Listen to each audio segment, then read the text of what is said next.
Hello there, it's your Hanish Whiskey Lore, and time for another whiskey tasting. Today we're going golfing with Dexter. Dexter 3-Wood. This is a straight bourbon whiskey. It is aged in 3 different types of wood, as the name implies, in 200-year-old oak, which, if you want to learn more about that 200-year-old oak, this is actually the second tasting that I've done on this. I did a interview with Doug Hall, who is the founder of Dexter. Dexter has a really interesting history. It's one of the forgotten brands of whiskey. It comes from Ohio, which is not a place that we always think of when we think of whiskey, but I mean, you're not very far from when we're talking about Indiana, Ohio. You're right on the border of Kentucky, so you know what? Kentucky can't hog all the bourbon in the world. There were some other places that also made bourbon. And so this is a whiskey that honors Edmund Dexter. And like I say, if you want to listen to the podcast episode on Whiskey Lore, the interviews, that is available out there for you to learn more about this.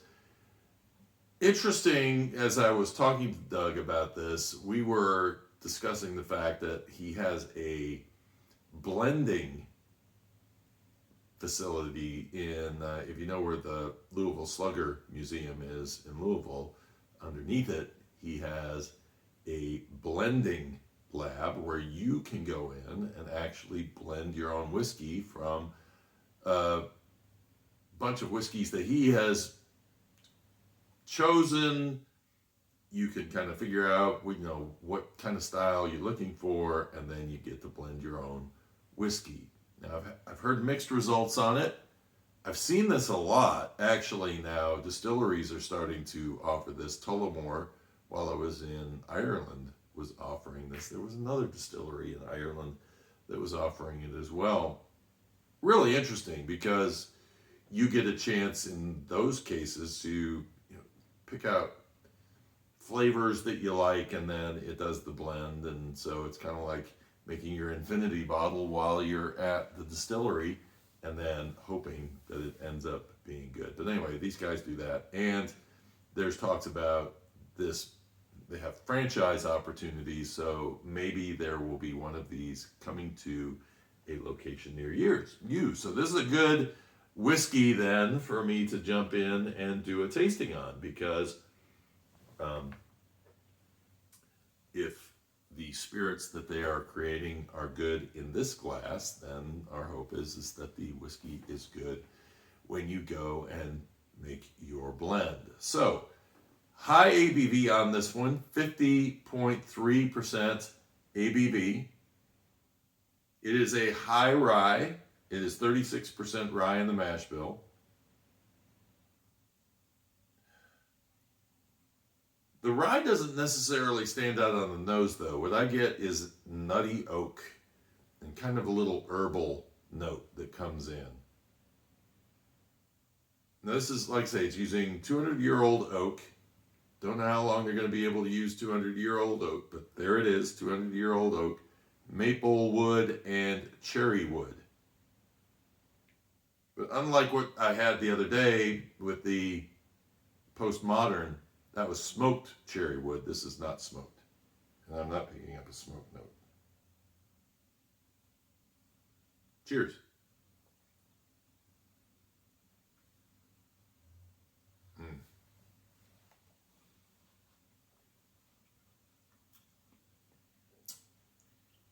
This whiskey has one of the best, personal opinion here, one of the really strongest, pleasant flavors when it first hits the palate. It is peanut brittle, and I love peanut brittle. So we're talking that caramel toffee note along with the nuttiness. It's just really, really nice. And then suddenly it gives way to a very herbally rye. And so you get the rye, a little bit of char, a pepper note comes through as well. And so that pepper coming from the rye, and that pepper just lays on the back of your tongue. It's not one that's overly strong here. It is, the pepper though does kind of get you back mid to back palate. There's also a, what I call the Swiss cheese note. Now, I've said this note before. For some reason, it reminds me of Swiss cheese, and I keep trying to figure out what is the element that makes me think of Swiss cheese. Break it down and figure out what that element is. And so I read a little description about what would the flavor profile of Swiss cheese be, and what stood out to me was umami. And maybe that's why I have such a hard time picking it out, because umami is not, we go through our regular tastes, and you got your sweet, your salt, your bitter, your sour, and umami just kind of sits out there. It's not a flavor that was really even in an American palate description until early 1900s, because it really is more of an Asian kind of a flavor note. You get a lot of that in like Japanese foods, Chinese foods, that sort of thing. So interesting. It's a savory note is what it is. And so there's a little bit of an oily, savory note on the finish on this. Oh man, but the barrel is straight out on the nose when you start it. But it's not, I'm not a huge fan of oaky whiskeys. This one though, I wouldn't necessarily call this an oaky whiskey. Yes, it is very nutty on the nose, but I think the rye actually kind of tames down and adds some personality that keeps it from just smelling like a highly aged whiskey.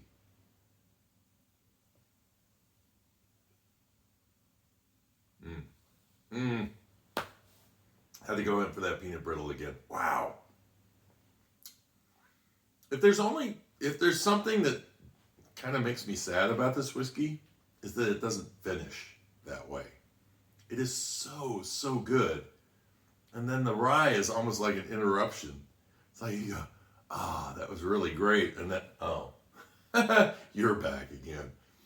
I love rye, but it's kind of a dry rye note that comes in.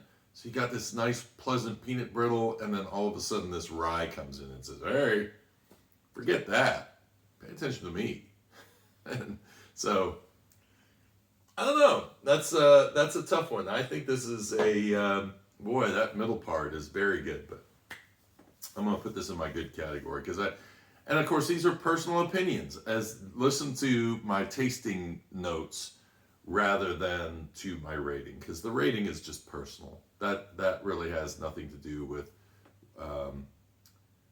trying to say this is a good whiskey or not a good whiskey in general. To me, I just like saying it because it's kind of an impression I get, and it feels like that's part of my experience. So I will say it, but don't discount any whiskeys I say because I say that they're lower on my scale or higher on my scale. Don't over get too much emphasis on that grading scale. In fact, sometimes if you watch my videos, I don't say it until after I've said goodbye, and then I'll come in and say it. But I just felt like this is one of those whiskeys that middle part, when it hits the palate, is really good and hits my palate perfectly, but it's just a disconnect from that to the finish, which on its own is good, but I think it sort of clashes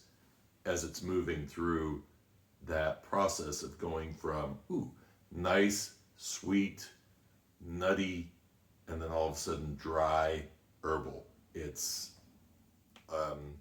an interruption. That's the best way I can put it. What do you guys think? Have you had Dexter's before? Have you gone to Louisville and done the blending? It's I think next time I go to Louisville, I'm going to have to do that just to see what it's like and and get that experience. But if you enjoyed the video, give me a like and subscribe if you'd like to see more of these. Until next time, Drew is saying cheers and slanjava.